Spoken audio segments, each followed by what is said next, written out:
I am loved, I am intentional, I am free, I enjoy my kids is wrapped in God's voice over Jesus. You are my loved son, in you I am well pleased. That is what this whole framework is wrapped in. It's the delight of a loving father. You're my son. I love you. You got to experience that. Be intentional. My goodness, we're invited to live with purpose and intentionality, walk in freedom, and delight in your kids.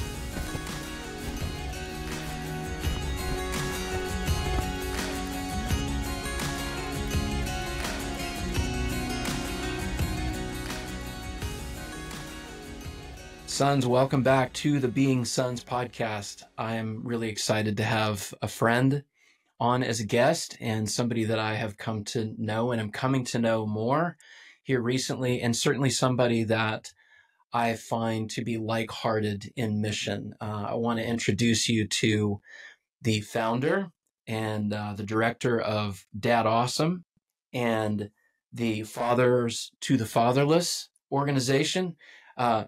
Jeff Zaugg, welcome to the Being Sons podcast. Honored to have this conversation, Jay, and just so grateful for any time I can get with you. So if we're recording, great. If we're not recording, great. But this is fun.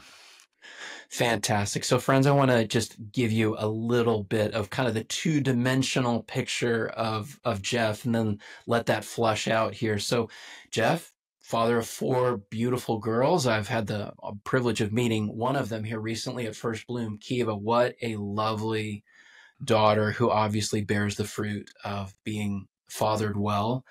That's the proof is in the pudding. And Jeff came down for First Bloom just a couple of weeks ago, and just a remarkable relationship between he and his daughter. She just glows and was glowing more and more as the weekend went on. It's true. So you've got a wife and 4 girls, definitely a girl-heavy environment for you. Lord bless you. You are so, so blessed with all that beauty, so close to you. Very grateful. Very grateful. Yeah. So correct me if I'm wrong here. 10 years you were in entrepreneurial nonprofit ministry leadership, which has probably helped you a lot with what you're doing now. Yeah, I learned a Okay. ton. And yeah, I was the business guy in college that then just really felt a heart towards ministry and got to use some of the business background for ministry. Clearly God was preparing you back then for where you are now. Amazing to sit and see the journey in hindsight. 7 years, you were a pastor.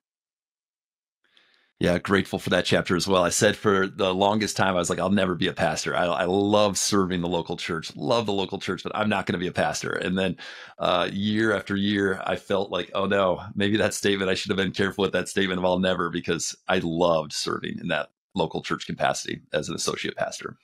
So what kind of pastor were you in the church? Yeah, so our church, my wife and I were dating when we started attending this church up in the Twin Cities, and it was about 60, 70 people on a Sunday. And we were there for nearly 17 years, a part of that community grew wild, into thousands of people, multiple locations. And so I got tapped to step on board as a campus pastor, groups pastor. Always did men's ministry as a passion project on the side. And then I became the kids pastor for the kind of the last 3-4 years that I was on staff. I was the family pastor, which is the one role I never served as a volunteer. I never once volunteered in kids ministry.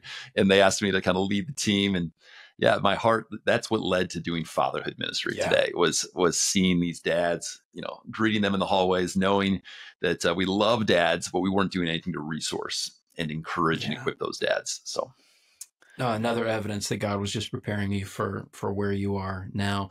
It's really interesting in churches. I was a youth pastor as well, and for several years at a big church. It's interesting how in the church culture, sometimes the youth pastor or the family pastor is considered to be lower down on the totem pole, like you're in training wheels to become a full-time pastor. But oh my God, I just got so much life and so much impact that youth pastors have and family pastors. Yeah, I'll forever be grateful. In fact, we lived in an RV for a while, traveling the country, and I would greet the kids pastors, and just like it's funny. I was I didn't tell them this, but like I like the level of gratitude and celebration for them giving their life in this capacity. Even though my girls, we only were there for one Sunday before we hopped in the RV and went to the next area. Yeah. But I was like, you are a hero. And I never felt that way about myself. I always felt like I was drowning and overwhelmed in my role, but Yeah. I will always celebrate family pastors, kids pastors. Yeah. So God bless you, youth pastors out there. And for Yeah. all you dads dropping your kids off on Sunday mornings or Wednesday nights, yeah, go give them a token of appreciation. For a young For sure. man or a young woman serving in that capacity, that is often a very thankless job. And they need more fathers and mothers to come up and acknowledge what they're doing and the sacrifices that they're making. And more dads to say I'll volunteer now. So now that's what Oh, I do. yeah. I volunteer in the elementary room, and I'm a pretty tall dude. I'm 6'7", and I serve as a volunteer in the kids ministry, which is it kind of shocks people. They walk around the corner if they're new to the church, and they're like, they just don't expect to see me back there with the kids. But I'll always be a recruiter now. We just need to see more men volunteering in kids ministry. So there's another plug for kids ministry. So have you ever been volunteered to play Goliath in a in It's a play That's at yeah, they want to youth throw group? things at my head. Yeah, they all want to throw things at my head. So it's perfect. But I actually told a group of friends this morning early before the sunrise. I was on the beach here in Florida with some guys, and I told them that my theme of the year is gentle giant. So as soon as you Mm, brought up Goliath, I think there's something about being loud and pretty energetic and tall. I'm not mean. I try to not like Goliath in that way, and I'm not super thick like I imagined Goliath was thick. But in so many ways, I accidentally, as dad, can go to kind of carrying the Goliath pose versus a gentle giant. So, anyways, yeah, little side note with Goliath that it's something I'm working yeah, on. yeah. The gentleness, I assume, is something you really have to work on as a compensation for your size at times, especially Yeah, when it your doesn't. girls are young. It's it. Yeah, the even tone. I accidentally go to tone that is not a gentle tone. Yeah. Yeah, yeah. Well, you're not alone in that. That's for sure. So you're the founder and the lead cheerleader of DadAwesome and the Fathers to the Fatherless Project. I'll ask you about that in a second. And this is something that's just absolutely extraordinary, friends. Years ago, during COVID, uh, Jeff began to do a weekly podcast, and you are now up to 359 as of my last count That's true. podcasts. Listen to some of these guests that he's had. Stephen Mansfield, love that book that he wrote for the man's book for men. What is it? I've Yeah, is got it it right Man here. on Fire? Manly Men. Yeah, Oh, that one. Mansfield's Yes, book of, yes. yeah, awesome. So good. Uh, Danny Silk, John Eldridge, John Tyson, Bob Goff, Chris Valaton, Jamie Winship, Dr. Dan Allender, Seth Dahl, Chris Bruno, Morgan Snyder, Gary Black, Pablo Cerrone, Mark Batterson, Michael Jr., the comedian, and then some friends of mine, uh, Jeremy Morris. and Yep. Brian, Yep. yeah, Jeremy Morris Yeah. and Brian Bird, yeah. So wow, you've got an incredible library of fathering that gets specific about Mm. sonship and about fathering daughters, fathering sons, being married, basically every aspect that we are invited to inspect and be curious about with God. You've got some conversations about it. And these conversations, friends, they're not too long. They're not in depth. They're fun. They're super practical. And you have really become an excellent interviewer, something that I hope to improve on as well. So well worth your time to go and look through that library and see the things that Jeff's doing. So, Jeff, what would you add to my very two-dimensional description of you here? Oh, thank you for the kind introduction and yeah, the podcast. Well, let me back up before mentioning that. So, I guess first core thing, you mentioned my girls, but my favorite people in the world are my five girls, my wife and four daughters. And that's like it that has grown more because of we're going to celebrate 7 years of DadAwesome next month in January. And by Congrats. giving Wow. myself I'm the golden retriever. I find, I'm just like, I keep showing up. Like, there's something about that, like just, hey, just keep doing the same thing over and over, like a happy golden retriever. And, but I've actually grown to love the dad life more because of my heart saying, I'm going to turn and focus deep around growing as a loving, intentional dad. So the more I've invested in DadAwesome, the more I've grown to love the role of being a dad to my little girls. And I think they can tell. I think our kids can tell when a dad loves being a dad. And yeah, so that's what I'd add, that piece of just like, that's my most important role. I love the role of being a dad. I struggle with the role of being a dad. Like, it's like all these things, like it's such joy, so grateful that I get to be a dad, and I'm struggling in that field. And yet I'm Hmm. sticking with it. I don't know if I would start DadAwesome today, because now I had two daughters, 4-year-old and a 1-year-old when I started the mission. And here we are 7 years later, 11, 8, 6, 3. And I feel like I'm struggling in more areas today in the Hmm. dad life than I was 7 years ago. It's just the nature of being a young, um, eyes wide open, just dad of just like, I'm all in. So all that to say, like, our dream is that the church would be famous for helping dads be awesome dads. And then when someone follows up, so what does that mean to be an awesome dad? Does it just mean you're fun and you go cliff jumping with your kids? The image that I love to paint is, if a dad takes a hike to the waterfall of God's love, they just walk up and get soaking wet, the lavishing love of God. And they have a relationship with their kids. Their kids like to be near dad. So their kids want to go hiking with dad. The kids get wet. And even the kid that might say, I'm a little scared of that waterfall, it's going to bounce off the dad, or the dad, when he gets out of the waterfall and gives the son or daughter a hug, they're going to get wet with the love of the Father, our Heavenly Father. So that's what being an awesome dad is get soaking wet with the love of God and be near your kids, and closeness to your kids. And then they get soaking wet. So that's maybe just a little bit of adding in between the lines with your intro. But yeah, truly grateful. So to add an exclamation mark to what you just said, you Yeah. came to First Bloom, and First Bloom for the daughters is a combination of time doing activities while I'm with you guys, and we're doing some sacred teaching and having these conversations about being dads, and the importance, the prominence of that role, and how to partner with God in that. But the girls are off doing these incredible things. They may Yeah. be playing Yeah. archery tag, they may be on drift trikes, they may be exploring caves and everything like that. But your daughter's feedback Oh yeah. was, everything was awesome, awesome, so excited, had so much fun, met so many girls, loved doing this. And I said, what would, at the end, I say, can you share an idea that would make the weekend better? And she said, all that stuff that I did without my dad, I wish I could do it with my dad.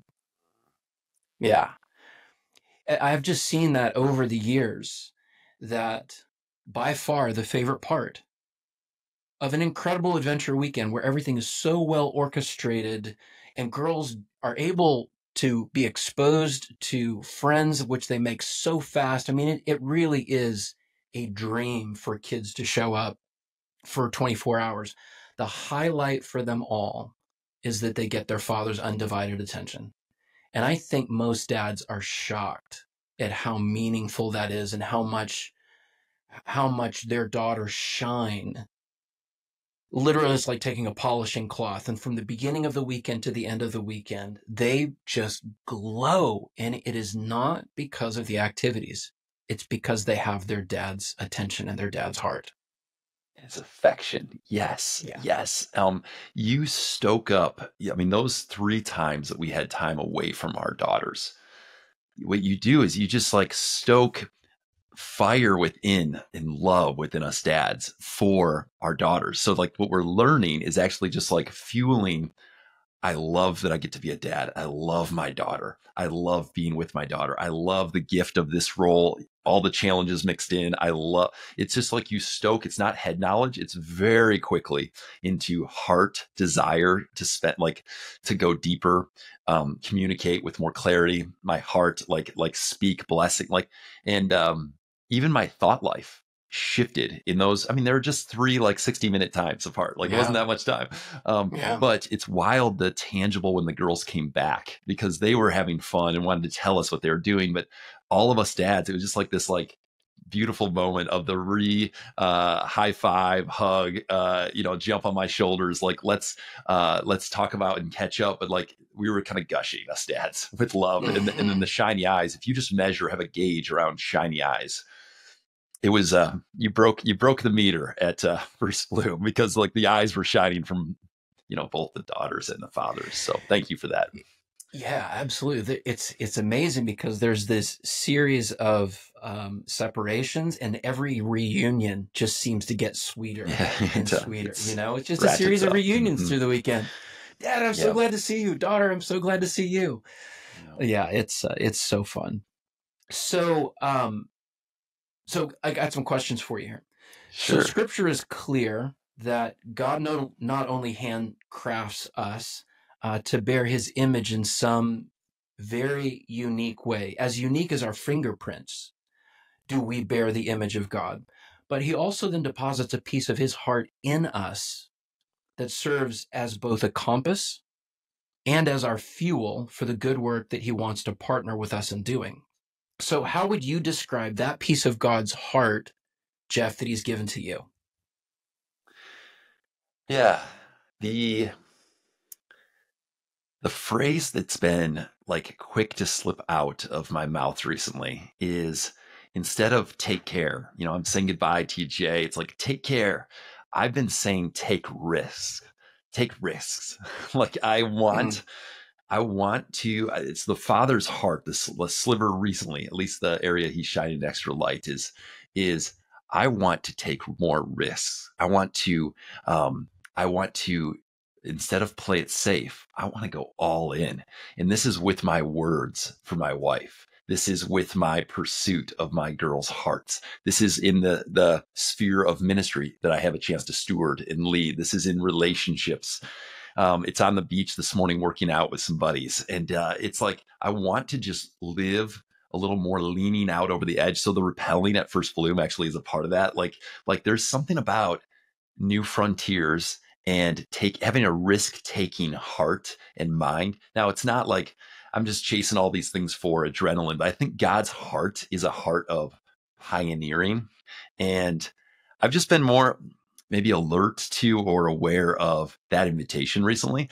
And mhm. my girls, so rope swings is the common expression of that. The house we're renting in Florida right now is huge, like 100-year-old jungle trees. And I have a lead line, a little beanbag with some twine that I can really throw up a long ways and then use it as a lead line to pull the Yeah. actual rope swing over the top.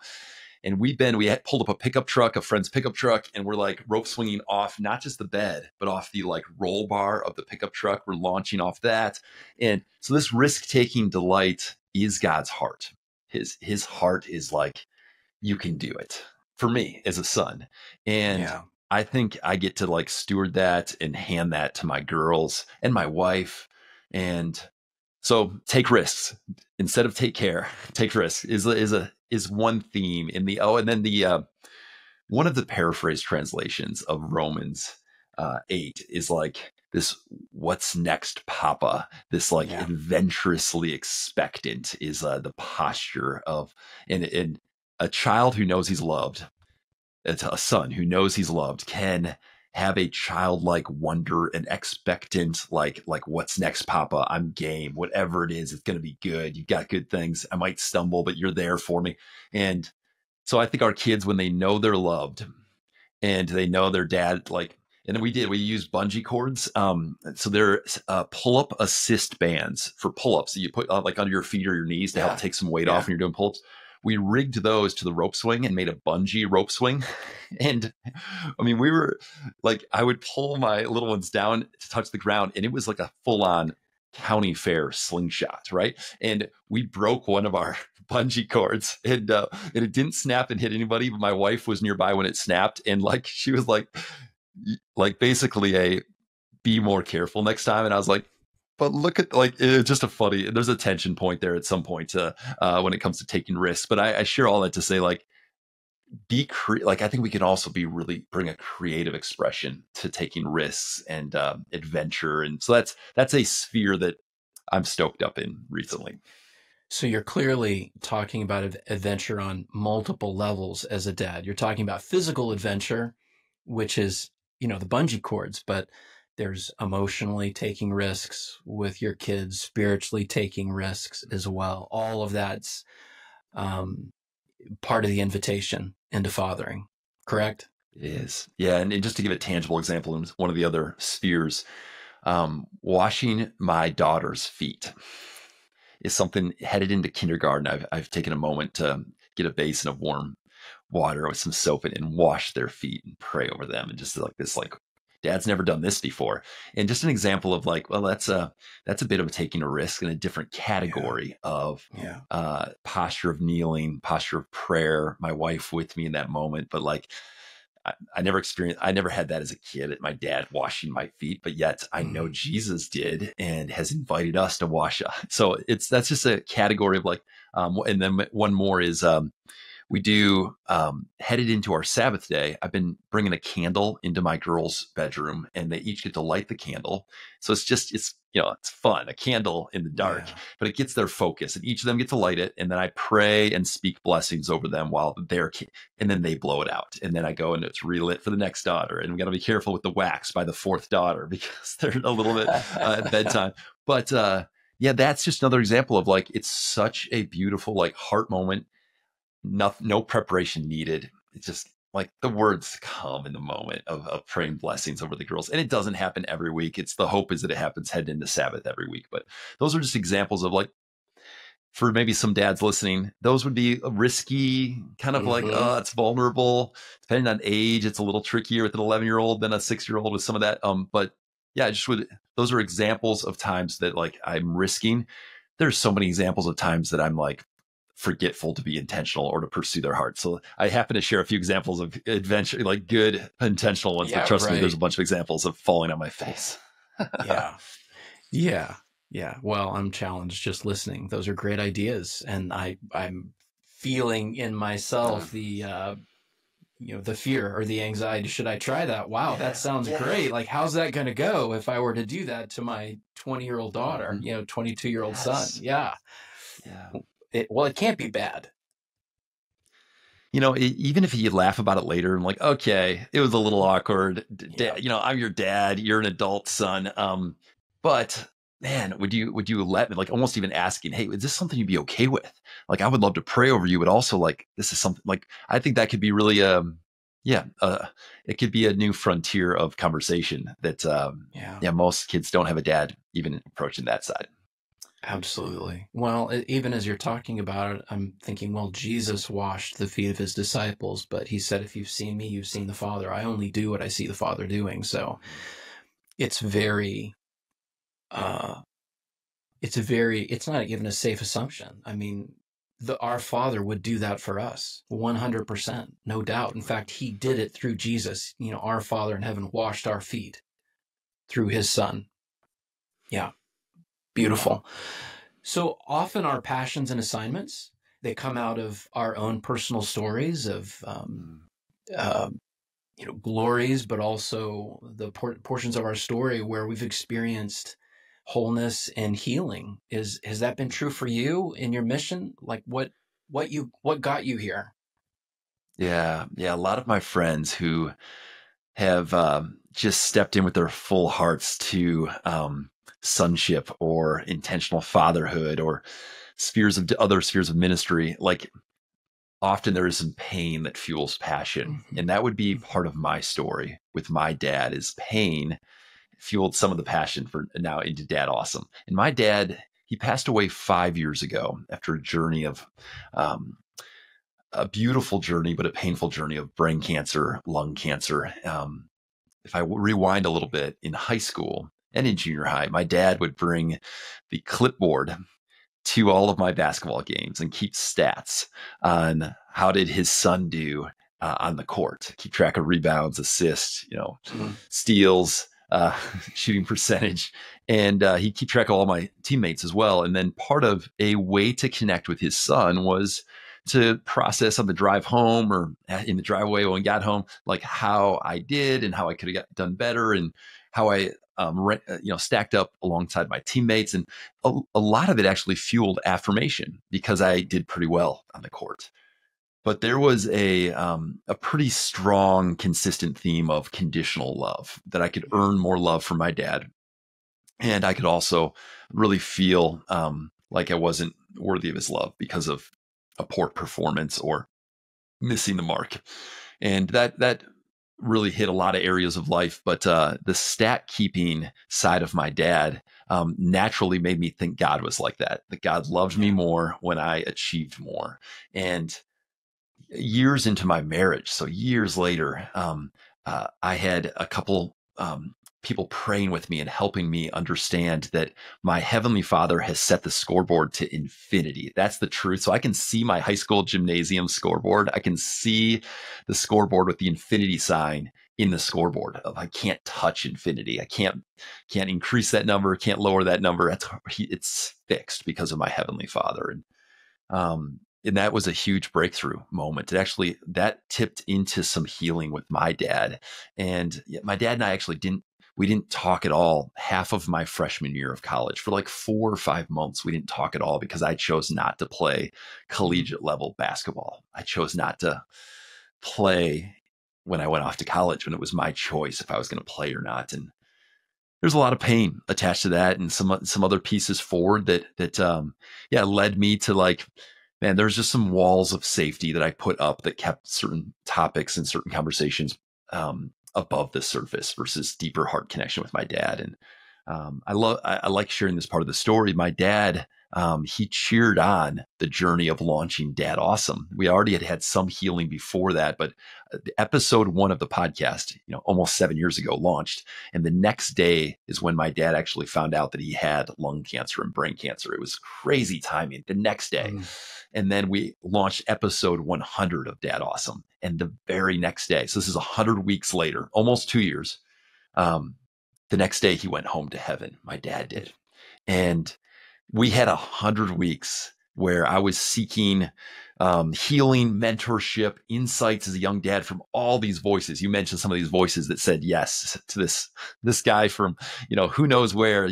I asked guys for 40 minutes of their time for the podcast, and it's crazy the amount of people who have said yes to being on DadAwesome. But all that wisdom gathering softened my heart, positioned me to a spot where, like, I was ready to seek kind of some deeper levels of healing. And my dad was cheering on. He's a visionary leader, was cheering me on as a like belief in the mission of DadAwesome, and wanted to listen and watch the episodes. And then there was some like beautiful healing and forgiveness that happened in that window. So I'll always remember and be thankful for the first 100 weeks of this ministry, because it was even more so than a ministry launching. It was a last 100 weeks with my dad, and now he's in heaven, and so pumped about the mission, and so pumped that I get to walk in freedom in some areas that I wasn't for those first the first half of my marriage. So very grateful. Wow, what a beautiful, memorable timestamp on your life and on the beginning Yes. of DadAwesome. Wow, that's really significant because for so many reasons. But as we grow in our relationship with our kids, there comes a point where it's irrefutable that we have to do business with our stories, with our dads. And we in the same way that we are very aware that we are going to need our kids' forgiveness So someday true. for the risks that we took and the ways that we failed. It's time to extend forgiveness to our parents as well. And that was a huge moment for me as well. Really life changing when I was able to do that. And God said, "Hey, look to me now." Yes. And it looks different for different, Mm-hmm. different dads, different sons. It's our son hat. You put the son hat on, Some of us, our dad is still here. Some it's the right play to be in person. Some it's just with our Heavenly Father, right? Where it's like a lot of that freedom journey can be just through the love and through the prayer and through hearing God's voice, we can actually release.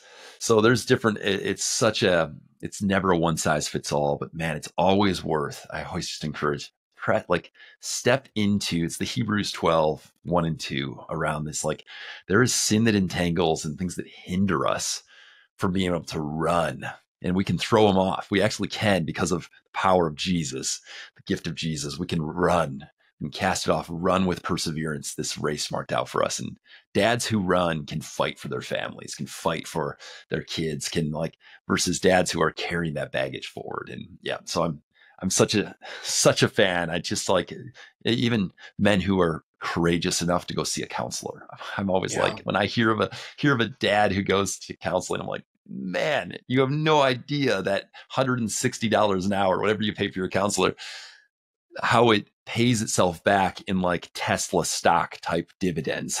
Mm-hmm. It does. So I'm a huge encourager of that.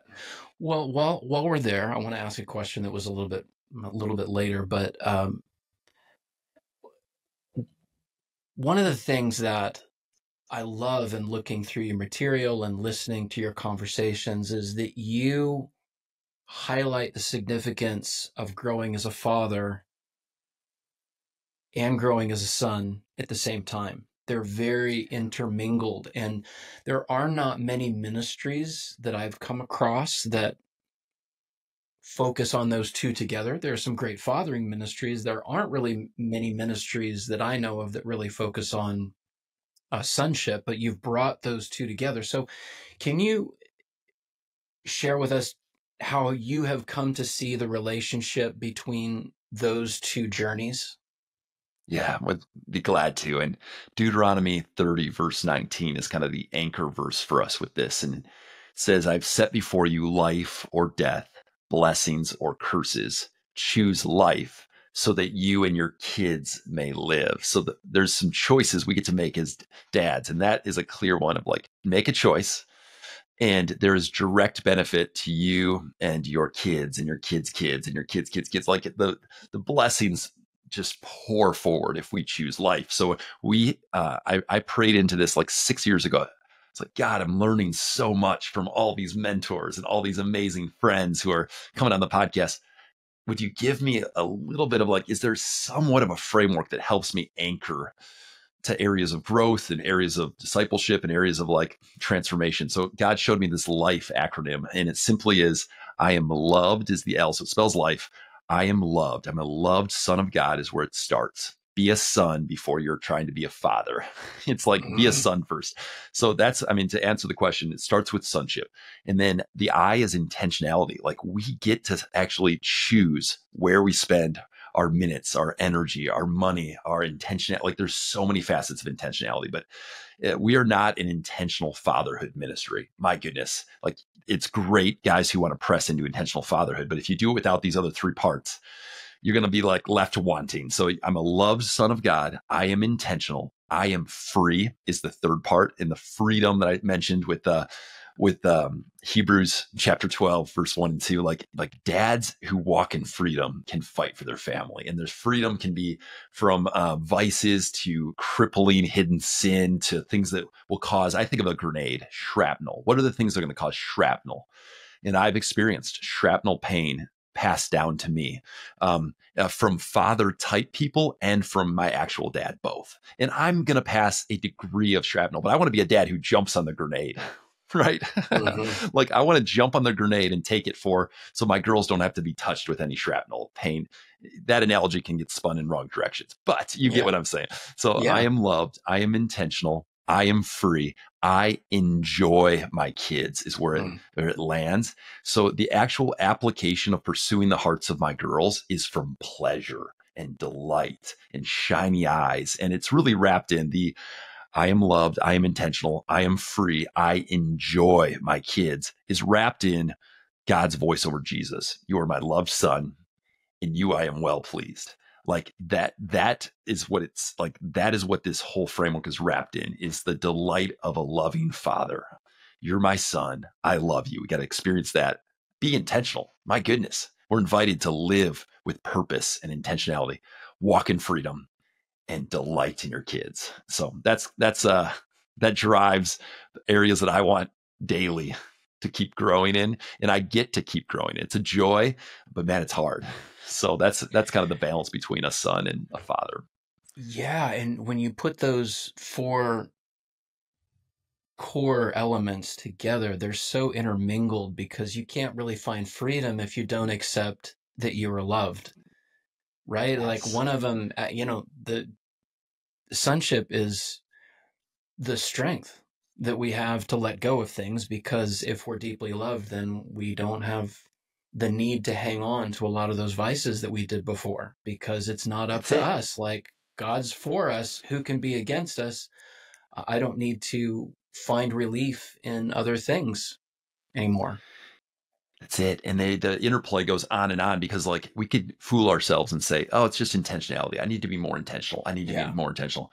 Let's scrap that and really focus in on, this is a freedom issue. You're actually in bondage. You're Yeah. a slave to something. And that could be video games. That could be pornography. That could be not taking care of your physical body. Like, it's not just simply, oh, it's an area of intentionality that I want to improve in. No, you actually need to be set free. So it's yeah, it Yeah. all kind of they all tie together. Mm. That's great. LIFE. Great. So you have a stated life purpose that is on your website a good bit, and I've heard you say it. Can you share that with us? Oh my goodness. So the what jumps into my heart, I'm not sure is on my website. So you'll have Oh, to, if it's okay. something. So I'll Maybe it's share something I'll I just share heard. mine. Yeah, go Could for it. be, could be. Well, I believe this goes back to taking risks, that like I get the joy of encouraging, cheering on, empowering dads to discover and take courageous leaps towards their dreams. Like that's like the joy, like discover what God has for you and take a courageous leap towards that dream. So that's big picture. I don't think that's what Mhm. would have been on the website though. Tell me what you read. We're on a mission to add life to the dad life. We're passionate about helping Yes. dads live fully alive as they lead their kids to God's awesomeness. The waterfall you were Yeah. talking about earlier. Yes. Yeah. So for sure those thread together. Yeah. The other like activation side that also threads with, so now it'd be like three stated purposes, but activating dads to lead with wonder. Like this Mhm. idea, this gift that like we have a settling mentality. We go back to playing it safe and settling. And if we can just like get more dads, get more children. Like I want to activate my daughters to follow the purposes God, like to be filled with the Holy Spirit, to step in, but then to approach with wonder and possibility and be a dreamer. Like there is like a really like dull way to pursue a career or education, and there's the with wonder way to pursue it. Of like, can you believe the possibilities here? And I get to do this, and it's hard today, but I'm going to choose wonder. So anyways, I could go round and round, but did that answer your question at all? Yeah, absolutely. And the wonder part, even in our time together at First Bloom, one of the things that I discovered and that we discuss is, what do our children need from us? And one of the things that they need is they need their dads to be joyful. And that feels like almost an impossible tall order for many of us. But if we as fathers communicate that life is hard and that there's no joy, and let me go back here for a second.